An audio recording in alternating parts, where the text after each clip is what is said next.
Iran और America तनाव से जुड़ी बड़ी खबर सामने आ रही है। खबर है कि कतर में मध्यस्थों के लिए हुई अमेरिका और ईरान की बातचीत बेनतीजा रही, क्योंकि अमेरिका चाहता है कि ईरान अपने सभी परमाणु ठिकानों की जांच IAEA से करवाए, जबकि ईरान ने दो टूक कह दिया है कि किसी भी विदेशी टीम को ईरान अपने परमाणु साइट्स नहीं दिखाएगा, चाहे इसके लिए उसे फिर से जंग ही क्यों ना करनी पड़े।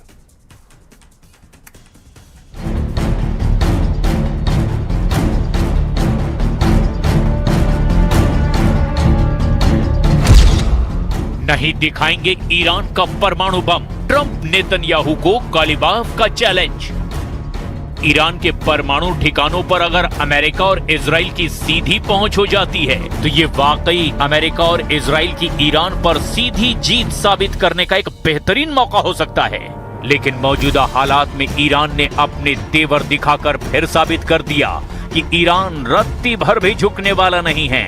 जरा खबर को समझ लीजिए। अमेरिका अंतर्राष्ट्रीय परमाणु एजेंसी IAEA की आड़ में ईरान के परमाणु प्रोग्राम पर क्या नकेल कसने की कोशिश कर रहा है और कैसे ईरान अमेरिका और इजराइल के इस परमाणु पंजे से खुद को बचाने में जुटा हुआ है। ईरान ने IAEA को परमाणु ठिकानों तक पहुंच देने से अब साफ इनकार कर दिया है।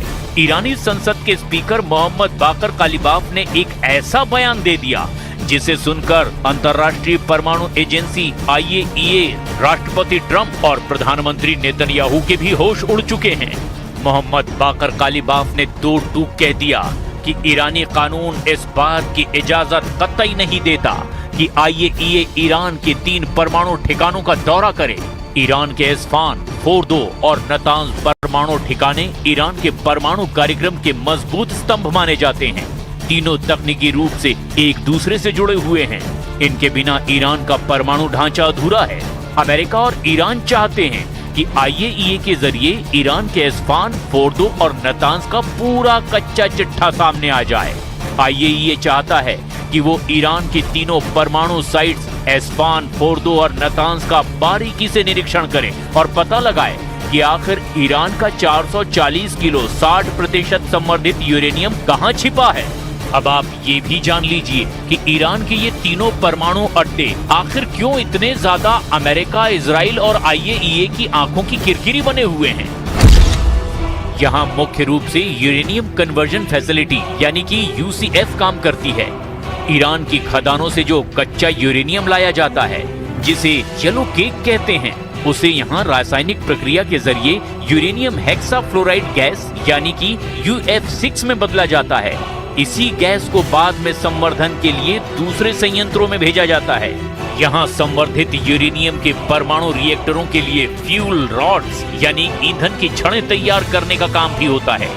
इस्फान के आसपास ईरान का एक बहुत बड़ा सैन्य बेस और एयर डिफेंस सिस्टम तैनात है, क्योंकि इस क्षेत्र पर हमला पूरे परमाणु कार्यक्रम की रीढ़ तोड़ने जैसा माना जाता है। ईरान के पवित्र शहर कुम के पास मौजूद ये संयंत्र सुरक्षा के लिहाज से सबसे अभेद्य और रणनीतिक रूप से सबसे खतरनाक माना जाता है।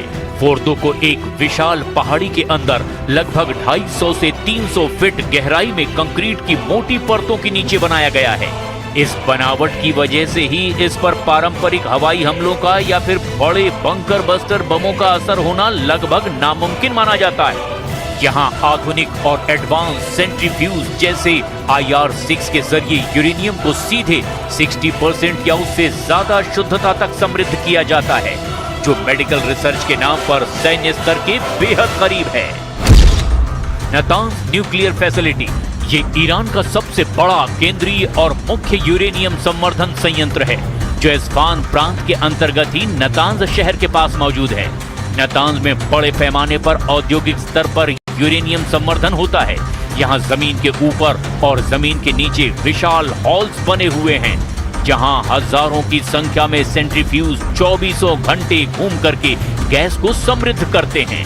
अपनी विशाल क्षमता के कारण ही ये संयंत्र हमेशा इजराइल और अमेरिका के निशाने पर रहा है। The denuclearization of Iran is moving along well. They've had very good meetings, and we'll see. We hit them very hard for 3 nights, as you know, but we're getting along very well.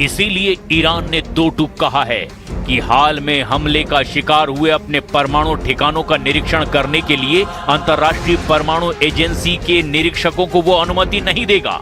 ईरानी संसद के अध्यक्ष Mohammad Bagher कालिबाफ ने कहा कि इन ठिकानों तक IAEA की पहुंच की खबरें पूरी तरह से गलत हैं और देश का कानून इसकी इजाजत कतई नहीं देता। सरकारी टीवी चैनल IRIB को दिए साक्षात्कार में कालिबाफ ने कहा कि ईरानी संसद और सर्वोच्च राष्ट्रीय सुरक्षा परिषद ने ऐसा कानून बनाया है जिसके तहत बमबारी से प्रभावित परमाणु स्थलों तक किसी भी परिस्थिति में विदेशी निरीक्षकों को पहुंच नहीं दी जा सकती।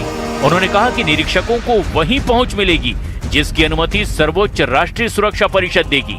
ईरानी संसद के अध्यक्ष मोहम्मद बाघेर कालिबाफ ने दो टूक कह दिया कि फिलहाल IAEA को केवल 2 परमाणु प्रतिष्ठानों बुशर परमाणु ऊर्जा संयंत्र और तेहरान अनुसंधान रिएक्टर तक ही सीमित पहुंच दी गई है और ईरान इसी व्यवस्था का पालन करेगा।